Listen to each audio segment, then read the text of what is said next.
સાંજે કોણ બેઠા હતા ગિરધરભાઈ ઓટલે? સાંજે છે ને સરપંચ બેહવા આવ્યા હતા ઓટે. પછી શું કહેતા સરપંચ? કે વાતો કરી? તે મોટા મોટા ફાકા ફોજદાર કરતા. ન કહેવાય કે ઓલું બસ સ્ટેન્ડનું પોપડું આપણે પડે એમ છે એની તો થોડીક વાત કરવી હતી તમારે. પાઉલો કે ઓલું બસ સ્ટેન્ડ નું પોપડું હેઠું પડે એમ છે કે તું સરપંચ છો તે દુનું એમને એમ છે એ કઈ ખરખું કર નકર કોક ને ક્યાંક લગાડી દે. પછી દેવલો બેવલો કાંઈ બોલ્યા તા? કોઈ કાંઈ નથી બોલ્યા?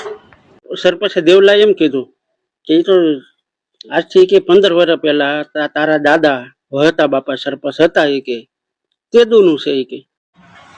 લે હાલે પણ ગિદ્દરભાઈ એને કહેવાય ને કે હવે તો 15 વર્ષ હવે તો પડે ને ભલામણા. પોપડું પડ્યું હોય તો શું થાય? કોકને લાગી ન જાય? લે હાલે એટલે એમાં એવું જ છે. આમાં શું છે કે માણા બદલાઈ જાય, પરિસ્થિતિ એની જ રહી.